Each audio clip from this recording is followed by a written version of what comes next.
Hola familia Sion, que Dios les bendiga, que tengan una linda noche. Vamos a iniciar nuestra transmisión del día de hoy con el tema de la sola gracia, pero antes de ello vamos a orar y les ruego que me acompañe. Padre bendito, te damos gracias, Señor, en el nombre de Jesús, por el privilegio que nos das de reunirnos por este medio para escudriñar tu palabra con la guianza de tu Espíritu Santo, Padre. Señor, te damos gracias porque tú eres nuestro Padre.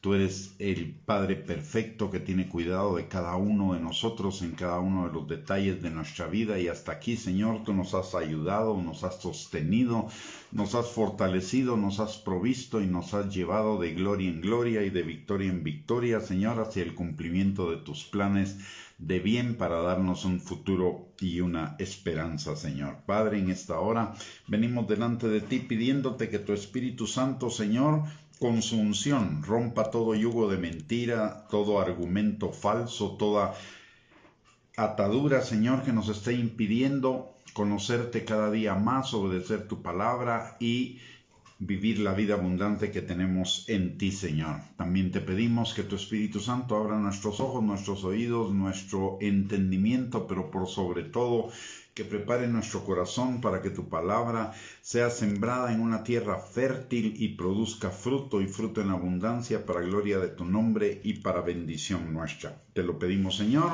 en el nombre precioso de Cristo Jesús. Amén y amén. Muy buenas noches, mis amados hermanos, que el Señor les bendiga. Muchas gracias por conectarse a esta transmisión. Y el día de hoy vamos a continuar con nuestro estudio acerca de la Reforma Protestante que se celebra el 504 aniversario, el 31 de octubre de este año, y de las 5 solas, que son los 5 puntos medulares doctrinales de la Reforma. Ya vimos la primera sola, que fue la sola palabra, la segunda, que fue la sola fe. El día de hoy veremos la sola gracia. La sola gracia es en realidad la enseñanza que diferencia al cristianismo de cualquier otra religión. Todas las religiones tratan de lo que el hombre necesita hacer para llegar a Dios, mientras que en el cristianismo es Dios llegando al hombre, Dios haciendo para llegar al hombre. Es totalmente al revés de todas las demás, de todas las religiones que existen en el mundo. Y la sola gracia es quizá lo que más tipifica y caracteriza al cristianismo. De hecho, vivimos bajo un nuevo pacto, un pacto de gracia. Los enunciados de esta sola, el primero de ellos es que en la salvación somos rescatados de la ira de Dios solo por su gracia. De acuerdo a lo que nos enseña la palabra en Romanos capítulo 1 versículo 18, dice la palabra que la ira de Dios se revela desde el cielo contra toda impiedad e injusticia de los hombres que detienen con injusticia la verdad. Y en Romanos 2:5 dice, pero por tu dureza y tu corazón no arrepentido atesoras para ti mismo ira, para el día de la ira y de la revelación del justo juicio de Dios. Dios es un Dios justo, Dios es un Dios santo, Dios es un Dios verdadero, no puede dejar pasar por alto el pecado, y la palabra de Dios nos enseña claramente que la paga del pecado es muerte. Lo que nosotros habíamos atesorado era una serie de condenas de muerte por todos los pecados que nosotros habíamos cometido, y ello implicaba la ira de Dios contra el pecado, que debía ser pagada por el pecador. Sin embargo, por la gracia de Dios, esa ira somos rescatados de ella por la gracia de Dios. En Efesios capítulo 2 versículo 8 al 9 dice la palabra, porque por gracia sois salvos por medio de la fe, y esto no de vosotros, pues es don de Dios. Por gracia sois salvos por medio de la fe, y esto no de vosotros, pues es don de Dios, no por obras, para que nadie se gloríe. Quiere decir que fuimos librados de la ira de Dios solamente por la gracia, por medio de la fe, sin que mediara nada que nosotros pudiéramos hacer al respecto. En Primera de Tesalonicenses 5:9 dice la palabra: porque Dios no nos ha puesto para ira, sino para alcanzar salvación por medio de nuestro Señor Jesucristo.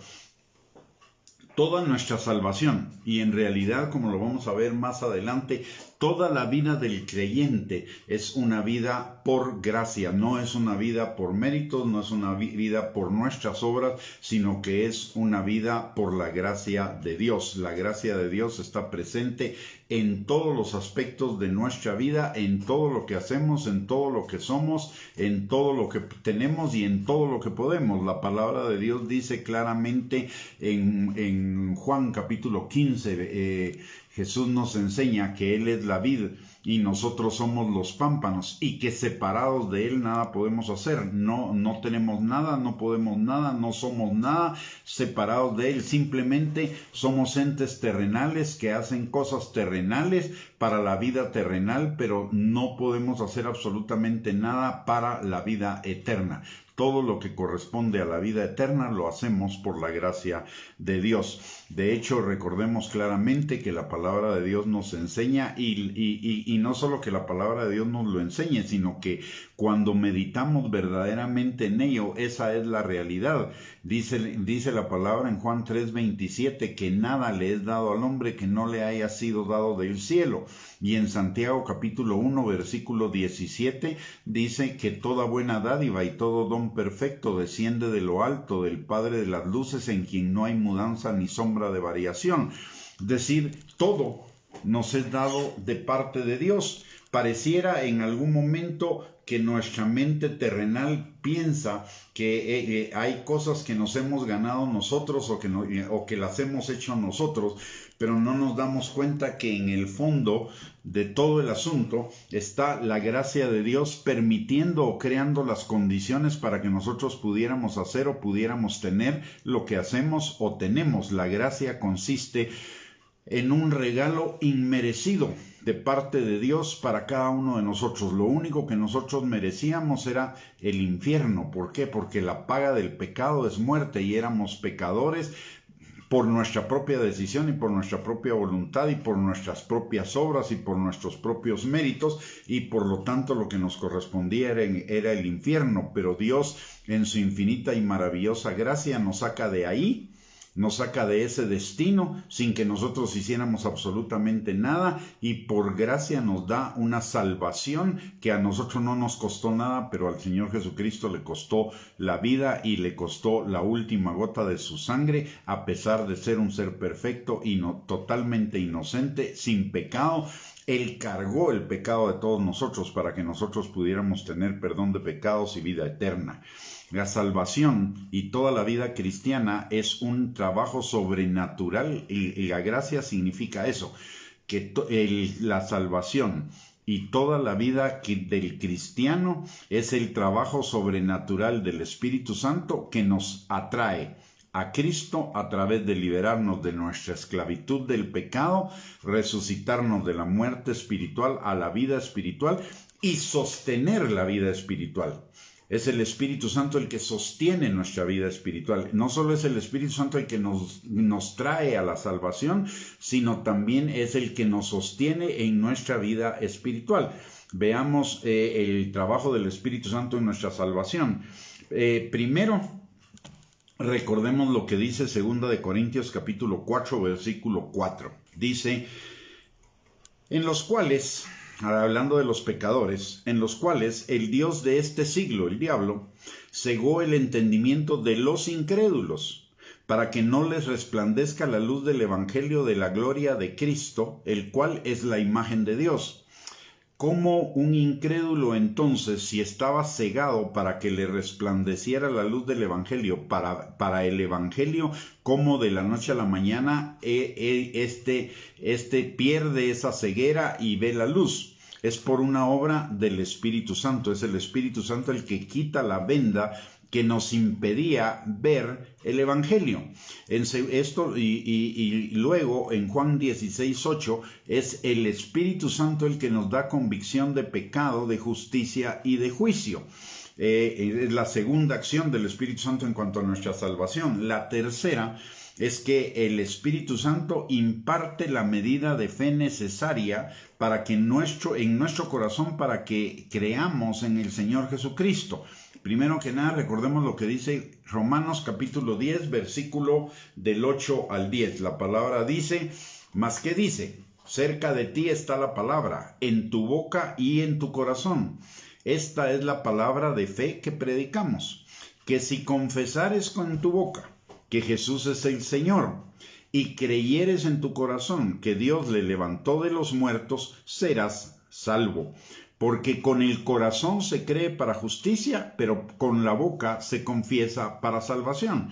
Entonces necesitamos fe en nuestro corazón, como un incrédulo que no le interesa y que está cegado a la luz del Evangelio, de repente cree en el Señor Jesucristo como su Señor y su Salvador.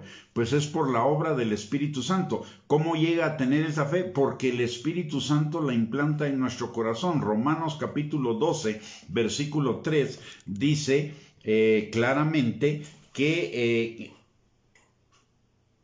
Dice, digo pues por la gracia que me es dada a cada cual que está entre vosotros, que no tenga más alto concepto de sí que el que debe tener, sino que piense de sí con cordura conforme a la medida de fe que Dios repartió a cada uno. Es decir, Dios por el Espíritu Santo repartió esa medida de fe en nuestro corazón necesaria para que creyéramos en el Señor Jesucristo. Primero, para abrirnos los ojos acerca del Evangelio.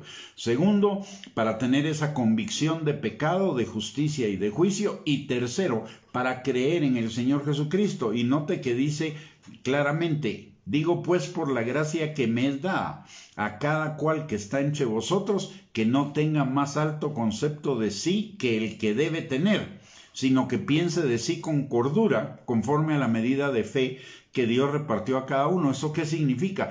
Que no pensemos que la salvación es por algo que nosotros hicimos, que no pensemos que la salvación es por algo que nosotros merecíamos, porque no hicimos nada y no merecíamos absolutamente nada. Todo lo hizo el Espíritu Santo en nosotros por una decisión soberana y de gracia del Padre que el Hijo pagó y que el Espíritu Santo aplica en nuestras vidas. Y finalmente, el Espíritu Santo incluso es el que nos lleva a confesar a Jesús como Señor y Salvador. Recordemos que Romanos 10:8-10 dice creer con el corazón. El requisito es creer con el corazón y confesar con nuestra boca. Ya vimos que el Espíritu Santo nos lleva el Espíritu Santo establece esa fe en nuestro corazón para creer, pero también el Espíritu Santo nos lleva a confesar a Jesús como nuestro Señor. Dice Primera de Corintios capítulo 12 versículo 3 que nadie llama a Jesús Señor sino por el Espíritu Santo. Por lo tanto, nosotros no fuimos los que creímos, nosotros como obra nuestra, nosotros no fuimos los que confesamos como obra nuestra. Por lo tanto, la salvación no es una obra nuestra. Nosotros no recibimos a Cristo porque no hicimos nada para recibirlo. Fue Él el que nos recibió, el que por el Espíritu Santo, el que estableció la fe en nuestros corazones y el que nos llevó a creer, a tener convicción de pecado y a confesarlo con nuestra boca, de tal manera que nuestra salvación es la obra del Espíritu Santo en nuestros corazones por la sola gracia de Dios por medio de la fe. Y esto nos lleva a otro postulado de la gracia, y es negar que la salvación sea de alguna manera el resultado del trabajo humano, porque nadie puede redimir a nadie ni se puede redimir a sí mismo. El Salmo 49, versículos 7 y 8 lo deja claramente establecido. Dice, ninguno de ellos podrá en manera alguna redimir al hermano ni dar a Dios su rescate. porque la redención de su vida es de gran precio y no se logrará jamás. Es decir, nosotros por nuestros propios méritos, nosotros por nuestras propias capacidades o habilidades, jamás hubiéramos podido redimirnos a nosotros mismos. Por eso necesitamos de un redentor, alguien que lo hiciera por nosotros y que tenía que ser un cordero perfecto, sin mancha, es decir, un cordero sin pecado, un hombre sin pecado, y ese cordero sin mancha fue el Señor Jesucristo. Sobre él cargó el Señor todos nuestros pecados, todas nuestras rebeliones, todas nuestras iniquidades, como lo vamos a ver un poquito más adelante, de tal manera que solo por gracia y solo por la misericordia de Dios y la intervención del Padre, del Hijo y del Espíritu Santo, somos salvos y no de nosotros, porque todo es un don de Dios, como nos lo dice Efesios capítulo 2, versículos del 8 al 9. Ningún método humano, técnicas o estrategias humanas que en sí mismas pueden producir esta transformación que nos da la salvación. La religión se trata de un montón de métodos, de un montón de técnicas, de un montón de estrategias, de un montón de ritos, todos desde la perspectiva del hombre hacia Dios, para tratar de alcanzar esa transformación, y esa transformación no sucede por un simple hecho, porque para que esa transformación pueda suceder, Dios tiene que intervenir en el corazón del hombre. El hombre no puede transformarse a sí mismo, y eso lo deja claramente establecido también la palabra de Dios en Jeremías capítulo 17, versículos del 5 al 10, que en resumen dice: maldito el hombre que confía en el hombre en cualquier fuerza humana o en cualquier circunstancia, pero bendito el hombre que confía en Jehová. Este será como árbol plantado junto a corrientes de agua, que echará sus raíces y no verá cuando venga el calor, sino que su hoja estará verde, y en el año de la sequía no se fatigará ni dejará de dar fruto. Notemos: maldito el hombre que confía en el hombre o en otro hombre o en fuerzas humanas o en circunstancias. Eso significa: maldito el hombre que pone su confianza en cualquier otra cosa que no sea el Señor. No va a obtener ninguna bendición de ello. Solo poniendo nuestra mirada, nuestra esperanza en el Señor es que vamos a tener resultados. Y mire con lo que termina en el versículo 9 y 10. Dice: engañoso es el corazón más que todas las cosas y perverso. ¿Quién lo conocerá? Yo, Jehová, que escudriño la mente, que pruebo el corazón, para dar a cada uno según su camino, según el fruto de sus obras. Entonces, ¿quién conocerá el corazón y quién podrá transformar el corazón? Solamente Dios. La salvación es no solamente salvación de pecados y vida eterna. La salvación implica una transformación inmediata de nuestro corazón, y esa transformación inmediata de nuestro corazón no la puede hacer ningún método humano. Si no, los psicólogos serían exitosos, o los psiquiatras serían exitosos, o los motivadores, ya el mundo hubiera resuelto todos sus problemas a través de cualquiera de las filosofías humanas, o de la motivación, o de la psicología, o de la psiquiatría, o de la educación, o de cualquier cosa, y el mundo no ha podido resolver sus problemas, porque el problema del mundo no es lo externo, el problema del mundo es el corazón, y el único que puede transformar el corazón es Dios, y Dios lo hace de pura gracia. Cuando el hombre reconoce por la obra del Espíritu Santo su necesidad, primero su calidad de pecador, segundo su necesidad de un Salvador, y el Espíritu Santo opera una regeneración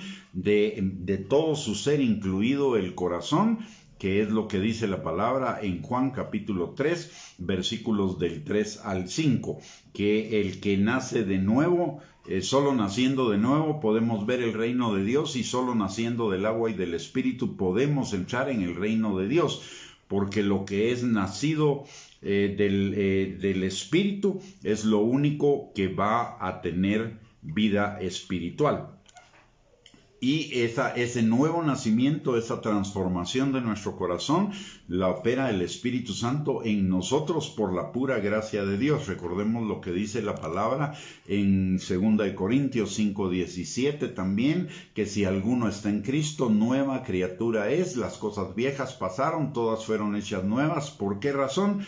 Primero, porque su espíritu que estaba muerto ha resucitado. Y segundo, porque ha recibido una nueva naturaleza que implica la transformación de las actitudes del corazón que antes eran hacia el pecado, pero ahora son hacia Dios, hacia el espíritu y hacia la vida espiritual. Entonces, no hay método humano, técnica o estrategia que pueda producir la salvación y la transformación que viene implícita en la salvación de una persona. Y los méritos y las obras humanas, o sea, nuestras propias justicias, delante de Dios son como trapos de inmundicia. Y esto nos lo enseña Isaías 64:6.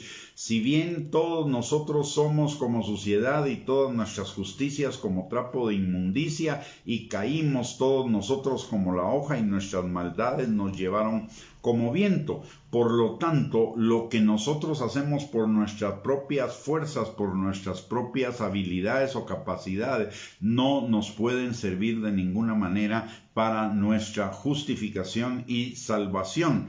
Las buenas obras que hacemos nosotros antes de la salvación son para satisfacer deseos de la carne, como orgullo, vanagloria, la necesidad de ser reconocido, alabado, aceptado, etcétera, que son deseos de la carne. Por lo tanto, esas aparentes buenas obras en realidad son obras de la carne, y el que siembra para la carne, de la carne segará corrupción, como dice Gálatas capítulo 6 versículos 7 y 8.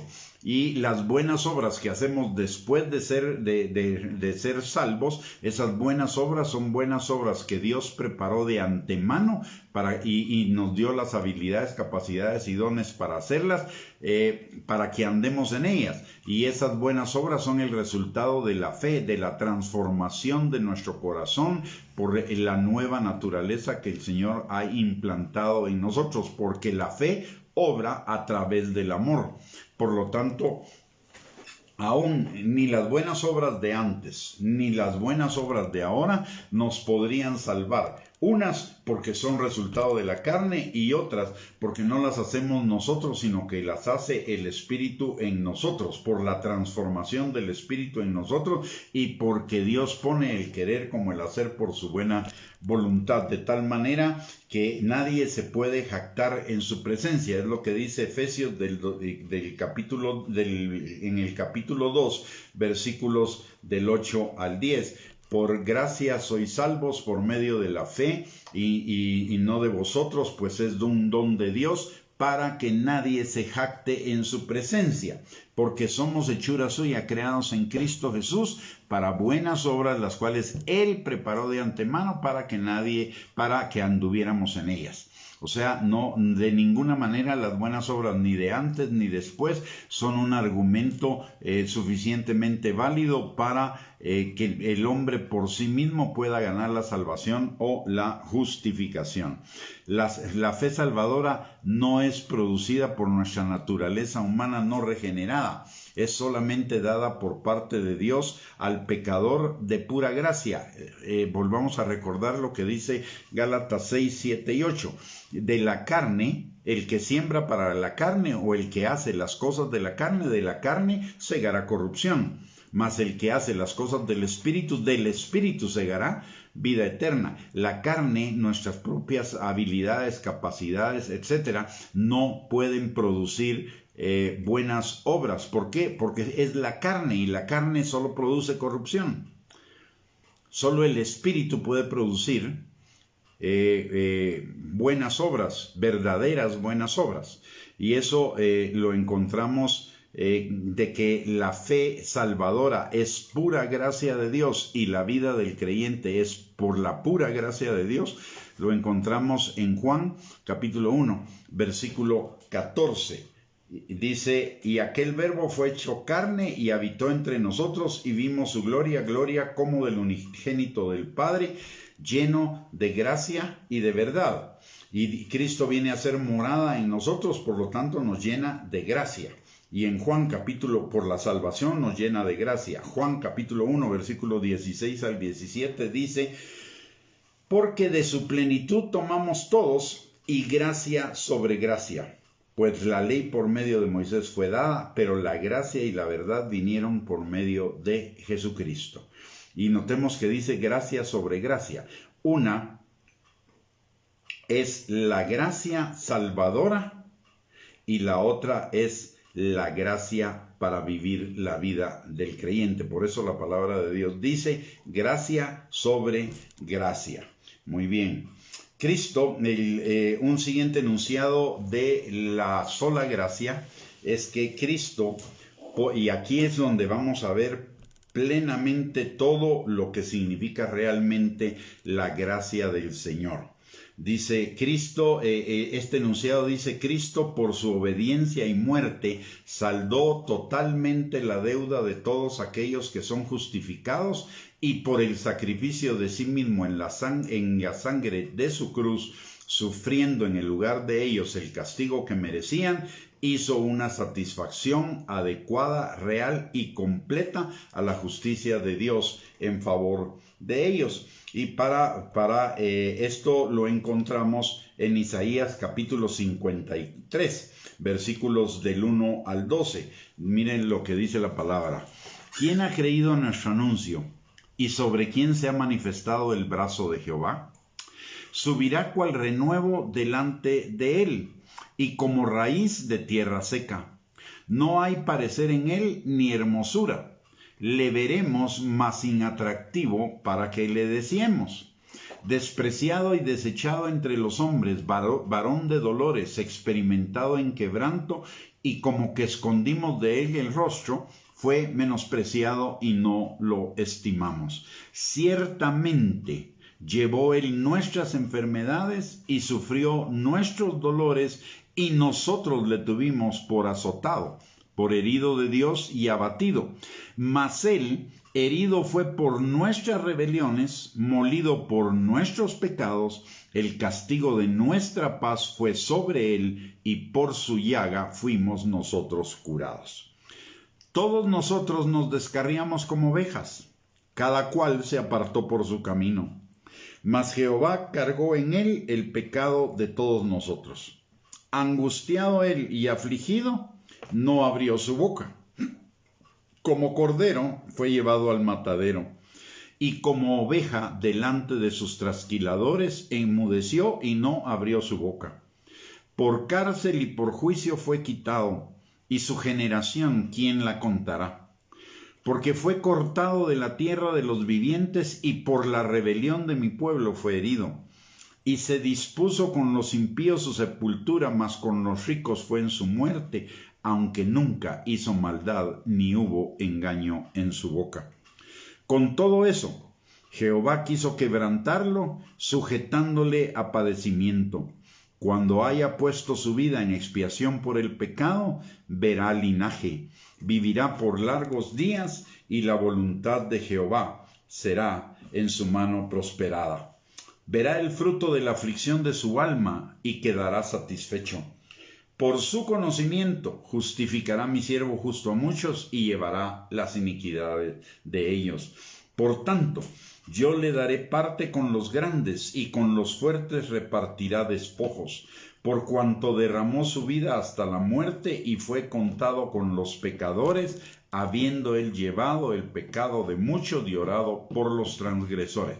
Si vemos este pasaje, vamos a ver varias cosas importantes. Número 1, que la pasión de Cristo cumple absolutamente cada uno de las cosas que este pasaje menciona. Y este pasaje fue escrito 750 años antes de la venida de Cristo, que es el tiempo en el cual el libro de Isaías fue escrito. 750 años antes de Cristo estaba profetizado cada una de las cosas que Jesús pasó en esa cruz del Calvario para que por su conocimiento nos justificara a todos nosotros, no por nuestros méritos, por los méritos de Él. Dice la palabra claramente que Él pagó nuestros delitos, nuestros pecados, nuestras rebeliones y nuestras iniquidades en esa cruz del Calvario.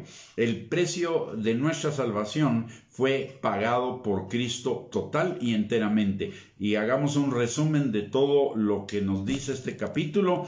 Él llevó nuestras enfermedades y sufrió nuestros dolores, por gracia, no porque mereciéramos algo. Fue azotado, herido y abatido, molido, quebrantado, sujeto a padecimiento por nuestras rebeliones y pecados. Nosotros debimos haber pasado eso, pero Él lo pasó por nosotros por pura gracia, no porque nosotros lo mereciéramos. Nosotros merecíamos ese castigo porque éramos enemigos de Dios por ser pecadores. Luego, el castigo de nuestra paz fue sobre Él. Su alma fue afligida para que nosotros tuviéramos paz con Dios, y no por nada nuestro, por su gracia. Dios cargó en Él el pecado de todos nosotros, no porque nosotros tuviéramos algún merecimiento, por su gracia. Fue cortado de la tierra de los vivientes por nuestras rebeliones. Nos correspondía a nosotros, pero por gracia lo llevó Él. Hizo expiación por nuestros pecados, es decir, pagó el precio de nuestros pecados, y el precio de nuestros pecados era muerte. Llevó nuestras iniquidades, derramó su vida hasta la muerte y fue cortado por nuestros pecados, habiendo llevado el pecado de muchos. El beneficio para nosotros, por pura gracia, es que fuimos sanados por sus heridas. Pagó el precio de nuestra paz para reconciliarnos con Dios, expiando nuestro pecado. Por su conocimiento somos justificados. Nada hay ahí que nosotros hayamos hecho o tengamos que hacer. ¿Por qué? Porque Cristo lo hizo todo. Su obediencia y su muerte para la satisfacción de la condena de nuestros pecados fue aceptada totalmente por el Padre en lugar de la nuestra. Y todas esas cosas nos fueron imputadas gratuitamente. Es decir, nos fueron asignadas a nosotros como si fueran nuestras, aunque nosotros no hicimos absolutamente nada. Y eso como un regalo, como una gracia del Padre y de Cristo para con cada uno de nosotros. No había en nosotros nada que nos hiciera merecedores de esa imputación. Y por lo mismo, nuestra salvación, nuestra justificación, nuestra expiación, nuestra redención, nuestra santificación y nuestra bendición, toda bendición, son solamente por su pura gracia. Y eso lo encontramos claramente establecido en Efesios capítulo 1, versículos del 3 al 14. ¿Y todo ello para qué? Para que el único que fuera glorificado, para que nadie se jacte en su presencia, y el único que sea glorificado sea el Padre, sea su gracia, sea su misericordia, sea su amor. Y eso está claramente en Efesios 1:6. Todo eso lo hizo para alabanza de la gloria de su gracia, con la cual nos hizo aceptos en el amado. En Efesios 1:12, a fin de que seamos para alabanza de su gloria, nosotros los que primeramente esperábamos en Cristo. Y en Efesios 1:14, el Espíritu Santo es las arras de nuestra herencia hasta la redención de la posesión adquirida para alabanza de su gloria. ¿Qué implicaciones tiene para cada uno de nosotros la sola gracia? ¿Qué implicaciones en nuestra vida personal debería provocar la gracia de Dios? En primer lugar, la gracia define el fundamento sobre el cual Dios nos ama, nos salva, nos acepta, nos adopta y nos da la vida eterna. Cualquier cosa que merezcamos, hayamos ganado por mérito o por esfuerzo, sería un pago o compensación, no gracia. y no hay nada que nosotros merezcamos o hayamos ganado. Le recuerdo nuevamente Juan capítulo 3, versículo 27 y Santiago capítulo 1, versículo 17. Nada le es dado al hombre que no le haya sido dado del cielo, y toda buena obra y toda buena dádiva y todo don perfecto desciende de lo alto del Padre de las luces, en quien no hay mudanza ni sombra de variación. La gracia no tiene nada que ver con méritos personales. La gracia solo la podemos disfrutar gente total y completamente indigna. Recordemos lo que dice 1 Corintios capítulo 1, versículos 26 al 31. Dice: pues mirad, hermanos, vuestra vocación, que no sois muchos sabios según la carne, ni muchos poderosos, ni muchos nobles, sino que lo necio del mundo escogió Dios para avergonzar a los sabios, y lo débil del mundo escogió Dios para avergonzar a lo fuerte. Y lo vil del mundo y lo menospreciado escogió Dios, y lo que no es, para deshacer lo que es, a fin de que nadie se jacte en su presencia. Lo mismo que dice en Efesios capítulo 2, versículo 9, ¿verdad? Mas por Él estáis vosotros en Cristo Jesús. Por Él, no por nuestros méritos. Éramos lo vil, lo necio, lo despreciado, lo menospreciado, lo que no servía. Entonces, no estamos por Él, en Él, por algo que hubiera en nosotros, sino precisamente por lo contrario. Mas por Él estáis vosotros en Cristo Jesús, gracia, el cual nos ha sido hecho por Dios, sabiduría, justificación, santificación y redención, para que, como está escrito, el que se gloría, gloríese en el Señor. La gracia es la esencia del Evangelio, la buena noticia del Evangelio, el nuevo pacto del Evangelio. Porque por gracia somos salvos, no por obras. Y por gracia vivimos la vida cristiana, no por obras. Para que ninguno se alabe, se enorgullezca, se gloríe de absolutamente nada. Para el pleno entendimiento de la gracia necesitamos conocer algunas cosas y profundizar algunas cosas que no sería el tema de hoy, porque estos días serían unas doctrinas o enseñanzas derivadas de la gracia, pero para entender plenamente la gracia necesitamos entender la depravación total y de todos los seres humanos. Dice Eclesiastés 7:20 referente a ello: ciertamente no hay hombre justo en la tierra que haga el bien y nunca peque. Y la palabra de Dios dice que si solo pecáramos una vez, de todos modos, eso nos haría pecadores, porque el que infringe la ley en un solo punto se hace culpable de toda la ley. Y la depravación total significa que no hay un hombre que nunca peque, que siempre sea justo, que siempre busque a Dios, que nunca peque. Por lo tanto, necesitamos entender eso. Un solo pecado nos hace totalmente depravados. ¿Por qué? Porque fallamos totalmente en cumplir la voluntad del Señor. Romanos 3 del 10 al 12, por eso dice en Romanos 3 del 10 al 12 lo siguiente: como está escrito, no hay justo ni aun uno, no hay quien entienda, no hay quien busque a Dios. Todos se desviaron a una, se hicieron inútiles, no hay quien haga lo bueno, no hay ni siquiera uno que siempre haga todas estas cosas. Ni aún nosotros como creyentes, siempre hacemos lo justo.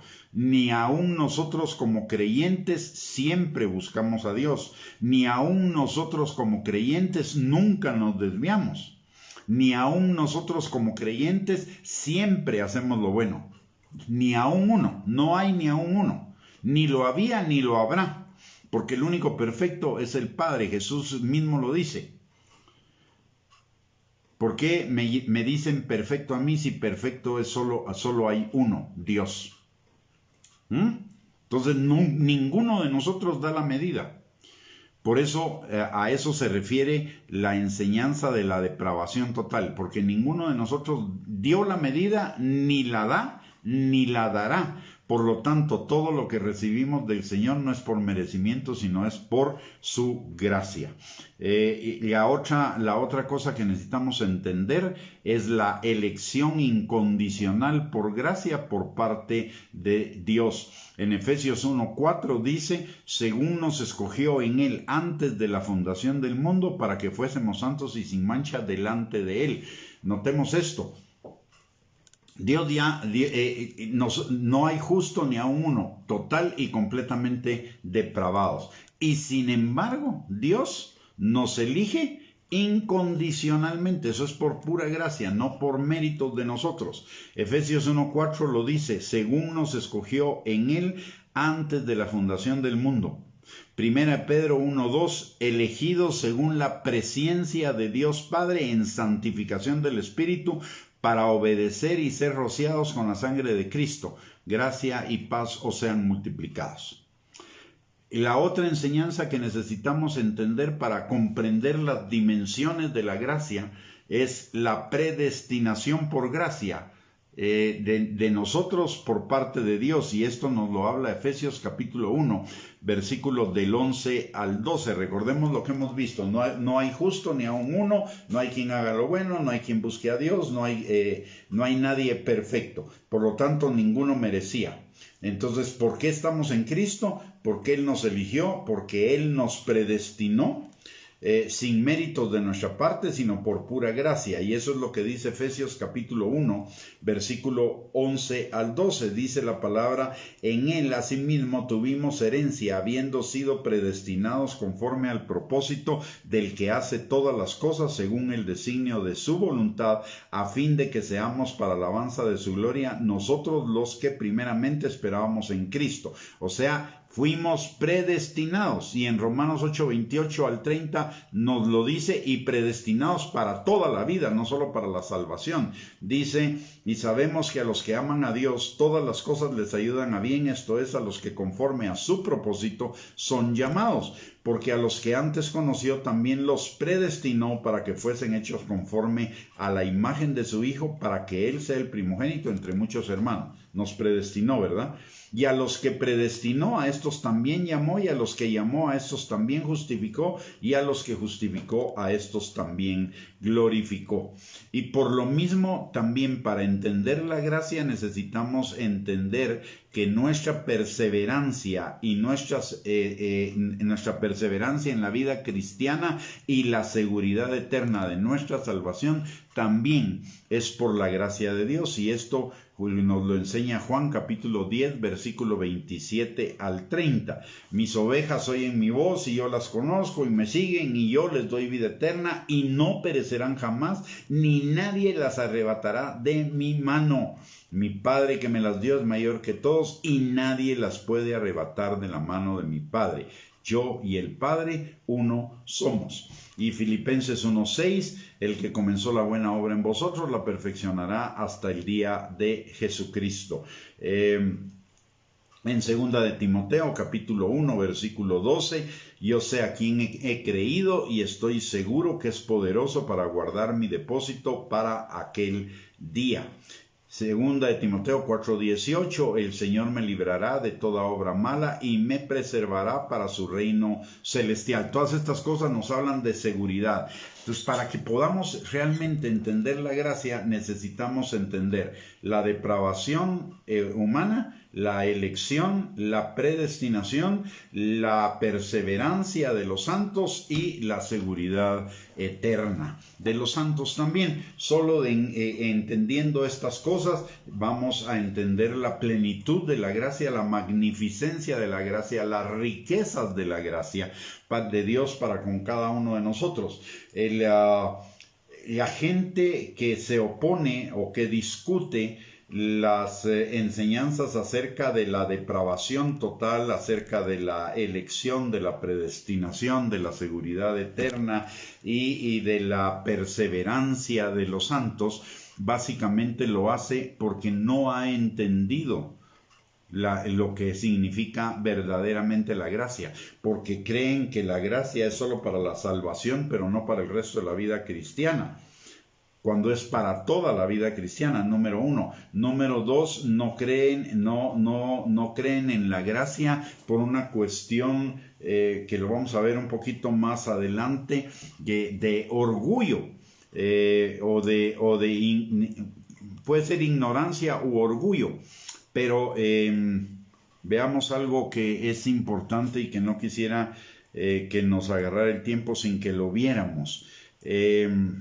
La gracia es una enseñanza de la palabra de Dios que está en contra de todas las enseñanzas que recalquen en algún mérito personal como participantes en la gracia o como participantes en las respuestas de Dios a nuestras oraciones, o como participante en el crecimiento personal como creyente, o como participantes en las bendiciones, los dones y el ministerio. La gracia es la negación de cualquier mérito humano en la salvación, en la respuesta de Dios a las oraciones, en nuestro crecimiento como creyentes y en las bendiciones, los dones y el ministerio. Por ello, como no hay ninguna participación humana, como no hay ningún mérito humano en esto, por ello al ser humano le cuesta mucho aceptarlo, por orgullo. Recordemos que una de las actitudes, solo veamos cómo funciona esto en otro ámbito, pero que se refleja en el cristianismo. Cuando alguien nos da un regalo, no vamos a hablar de nuestra familia cercana, hablemos de otra persona. Nos da un regalo, inmediatamente lo que le decimos es no se hubiera molestado, pero inmediatamente también estamos pensando cómo le vamos a devolver el favor. ¿Por qué? Porque no nos sentimos como dignos de recibir un regalo de alguien por orgullo. No, yo no he hecho mérito, no le he hecho ningún bien a entonces no me merezco el regalo. Como que todo fuera por merecimiento. Entonces, ahí una de las cosas por las cuales muchas veces no entendemos la gracia y rechazamos las cosas asociadas a la gracia es por ese orgullo, porque nos cuesta aceptar que no merecemos nada. Y esto tiene que ver con la caída y tiene que ver con la semilla que sembró el diablo en Adán y Eva en la caída, y que es la confianza en la habilidad humana. Recordemos que ¿qué es lo que le dice el diablo a Eva?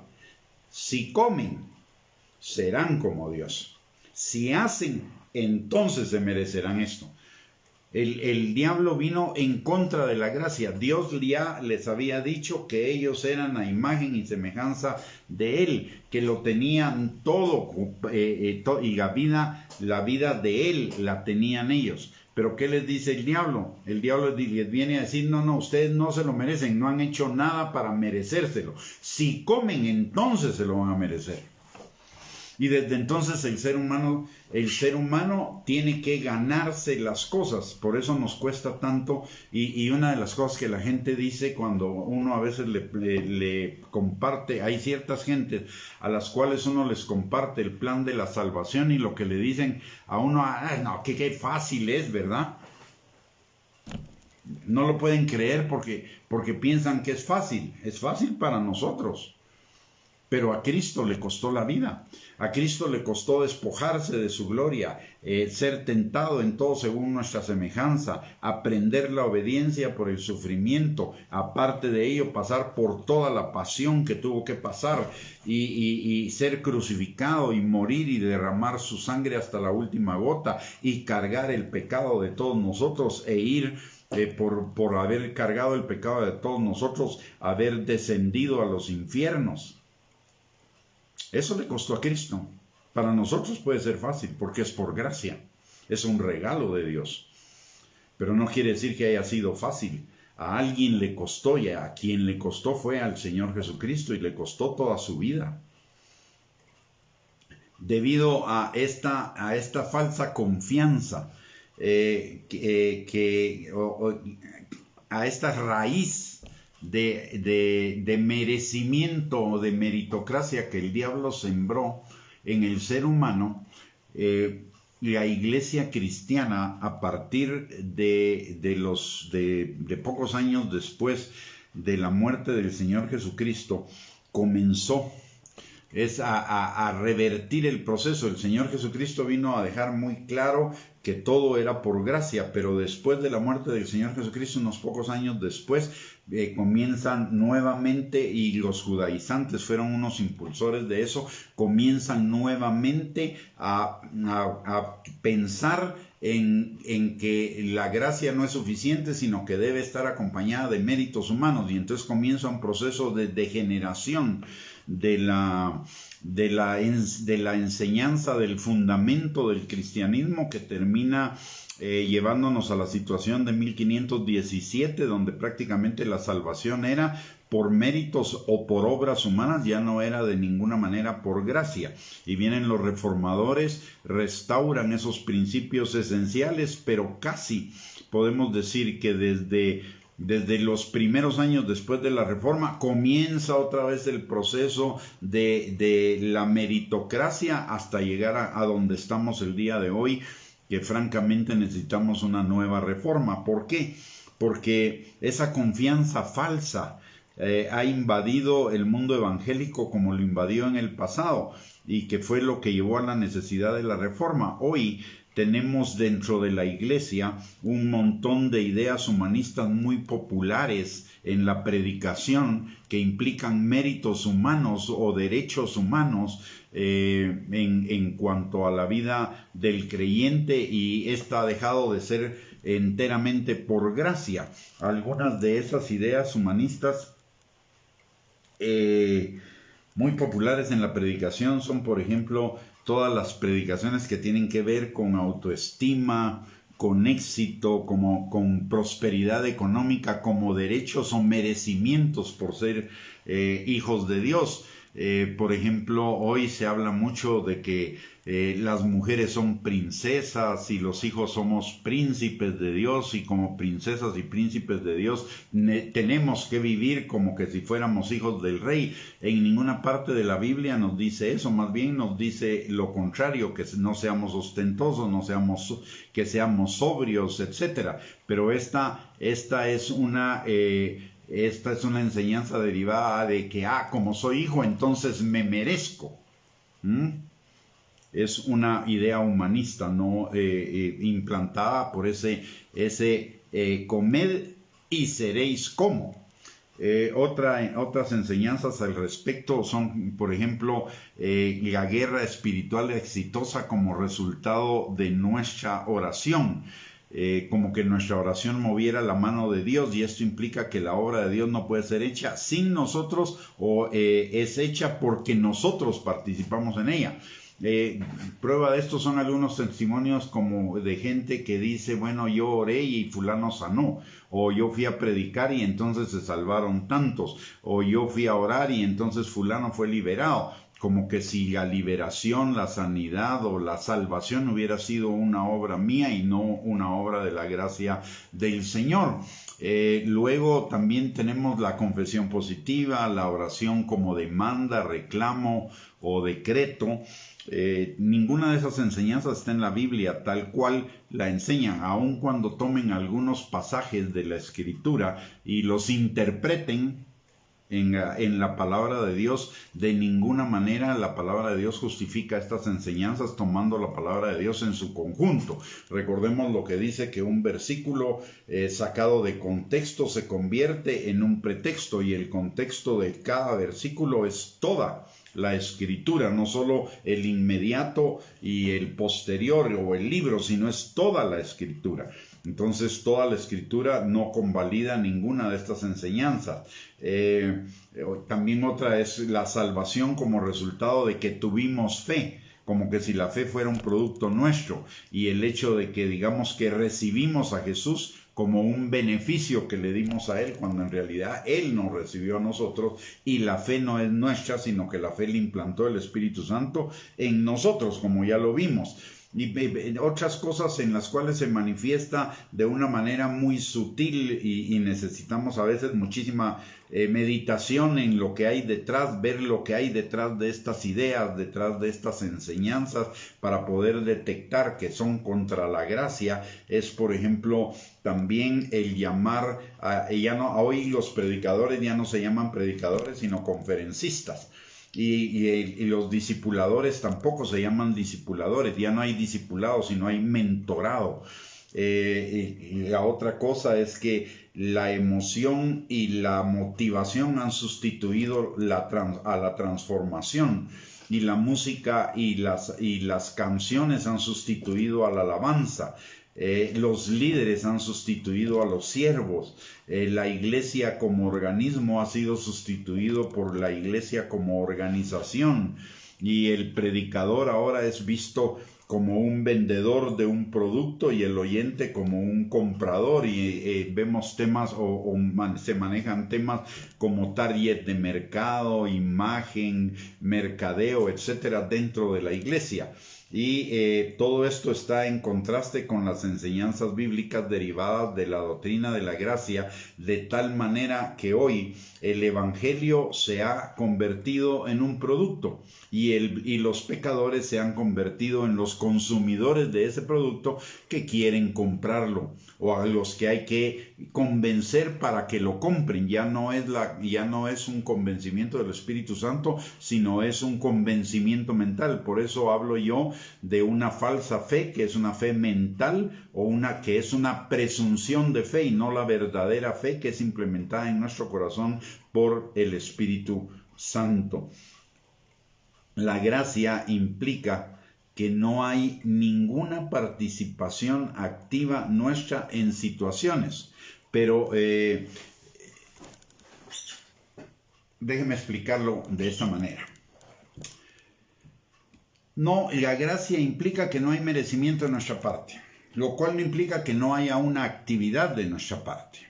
Ahora, el fondo de esa actividad, y ahí es donde debemos ver la raíz de todo, o donde está la raíz de todo el problema. Esa actividad que nosotros hacemos, ¿es nuestro mérito o es el resultado de la nueva naturaleza que Dios implantó en nosotros por el Espíritu Santo y la obra del Espíritu Santo ayudándonos en nuestra transformación y en nuestra vida cristiana? Y si somos honestos, tenemos que llegar a la conclusión de que aún las buenas obras que nosotros hacemos como creyentes no son el resultado de nuestro mérito, sino es el resultado de esa nueva naturaleza, de la necesidad de la nueva naturaleza que el Señor puso en nuestros corazones en el momento de la salvación por el Espíritu Santo. Son el resultado de la regeneración. No son el resultado de no son nuestro mérito, son el resultado de esa nueva naturaleza que es la naturaleza de Dios implantada en nosotros por la salvación. La palabra de Dios dice en 1 de Pedro capítulo 1 versículos del 3 al 6 que todas las cosas que pertenecen a la vida y a la piedad nos han sido dadas por su divino poder, por gracia, para que por ellas lleguemos a ser participantes de la naturaleza divina, habiendo huido de la corrupción que hay en el mundo. En otras palabras, mis amados hermanos, las buenas obras son el resultado de la fe. Si oramos, es el resultado de que tenemos una nueva naturaleza. Si damos, si perdonamos, si diezmamos, si ofrendamos, si leemos la palabra, si damos primicias, si ayunamos, si nos congregamos, es por el resultado de la nueva naturaleza que hay en nosotros, y es el impulso de esa nueva naturaleza, porque es la necesidad de la nueva naturaleza que hagamos estas cosas. No es nuestro mérito. Es el impulso de nuestra nueva naturaleza. Y esa nueva naturaleza nos fue dada por gracia. Por lo tanto, estas cosas que hacemos son por gracia. Y yo siempre digo respecto a estas cosas, si no quiere hacerlas, no las haga. Dios no deja de ser Dios porque no hagamos ninguna de estas cosas. Pero nosotros sí perdemos.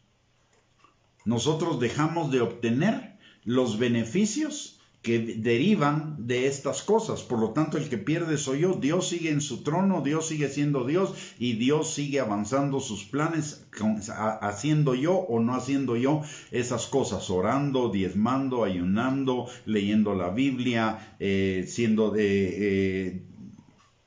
congregándome, etc. Si yo no las hago, yo soy el que pierdo.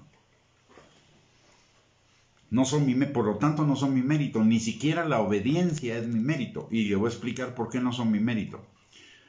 Antes de conocer a Cristo, ¿podríamos hacer esas cosas? No, definitivamente no. Hasta que conocemos a Cristo, hacemos estas cosas. Por lo tanto, ¿qué es lo que establece la diferencia? ¿Nosotros o lo que Dios hace en nosotros? Es lo que Dios hace en nosotros, por lo tanto, no son nuestro mérito. Es la obra de Dios en nosotros a través del Espíritu Santo. Es la necesidad de nuestra nueva naturaleza, es el resultado de nuestra nueva naturaleza. La palabra de Dios dice que la fe sin obras es muerta. Estas son las obras de la fe y recordemos que la fe nos fue dada. La fe, si no tuviéramos obras, es porque no tenemos fe. Esas obras son la prueba de la fe y la fe nos fue dada, por lo tanto las obras que son resultado de la fe son también por gracia. Es Dios permitiéndonos esa gracia, dándonos esa gracia para bendición nuestra, no porque lo merezcamos, sino porque toda buena dádiva y todo don perfecto desciende de lo alto, del Padre de las luces, en quien no hay mudanza ni sombra de variación. Necesitamos comprender y quizá yo le oro al Señor de que abra nuestras mentes a través de esta palabra, que su Espíritu Santo tome esta palabra y la meditemos en nuestro corazón con la ayuda del Espíritu Santo para poder entender la plenitud de la gracia y poder vivir en las riquezas de la gracia. Cuando entendemos verdaderamente la gracia de Dios, vamos a tener plenitud de gozo, delicias en nuestra vida como creyentes. La vida como creyente no va a ser una carga, no va a ser nada pesado. Hoy mucha gente habla de que orar es pesado, leer la Biblia es costoso, ir a la iglesia, etcétera, etcétera. Todo eso cuesta. Cuando verdaderamente entendemos la gracia de Dios, nada de eso cuesta. Nada de eso es obligación, nada de eso es disciplina, más bien todo eso se convierte en una necesidad. El creyente no debe hacer nada, el creyente necesita hacer muchas cosas que corresponden a su nueva naturaleza para que se opere la transformación, para que se opere ese crecimiento, ese fortalecimiento de esa nueva naturaleza que nos fue dada por gracia, por medio de la fe, por el Señor Jesucristo y por el Espíritu Santo. Muy bien, mis amados hermanos, se nos ha acabado el tiempo y hemos llegado al final de esta enseñanza. Les recuerdo que el próximo martes a las 7 de la noche tendremos otra enseñanza acerca de las olas de la Reforma y esta vez será solo Jesucristo. Y así que los esperamos el próximo martes, que es 26 de octubre a las 7 de la noche para seguir estudiando juntos y escudriñando los fundamentos de la Reforma. Si esta enseñanza ha sido de bendición para su vida, por favor compártala también con sus contactos en las redes sociales para que bendiga la vida de ellos. Y vamos a terminar entonces orando en este momento. Y primero, antes de terminar, muchísimas gracias por sintonizarnos, por conectarse. Es una bendición tenerlo en esta transmisión. Y también muchísimas gracias a los pastores de la iglesia por el privilegio de permitirme este espacio para compartir con ustedes. Vamos a orar entonces. Padre bendito, te damos gracias, Señor, en el nombre de Jesús, por esta noche, por este privilegio que nos has dado, Señor, de podernos reunir para escudriñar tu palabra, Padre. Y Señor, te pido en el nombre precioso de Cristo Jesús que tu Espíritu Santo Tome esta palabra, Señor, la aplique en nuestro corazón, la selle con fuego en nuestro corazón y que tu Espíritu Santo cada día nos revele más y más acerca de esta maravillosa gracia en la cual vivimos, Señor, y de las riquezas de tu gracia, Padre. Señor, muchísimas gracias por tu gracia, muchísimas gracias por esta vida hermosa y maravillosa que nos has dado, Señor. Padre, en el nombre de Jesús te pedimos, Señor, que tú cada día también abras nuestro corazón en agradecimiento por tu gracia, Señor, para con cada uno de nosotros en cada una de las cosas que nos toca vivir cada día, porque todas las cosas tú las permites en nuestra vida para nuestro bien, Señor, para que seamos cada día edificados en el carácter de Cristo, Padre. Seamos transformados en el carácter de Cristo por tu Espíritu Santo, Padre. Gracias, Señor.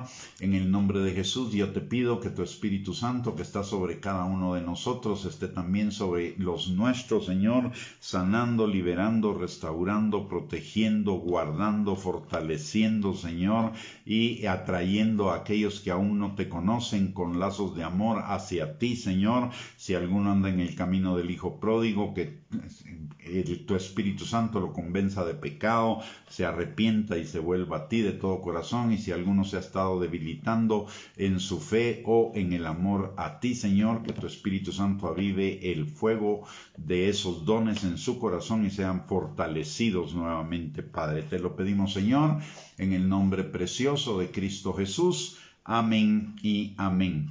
Muy bien, mis amados hermanos, que el Señor les bendiga. Muchísimas gracias por su sintonía y primeramente Dios, nos vemos el próximo martes a las 7 de la noche. Y bendiciones, Pastor Estuardo, muchísimas gracias por la oportunidad. Que Dios les bendiga y nos vemos el próximo martes entonces. Bendiciones para todos. Buenas noches.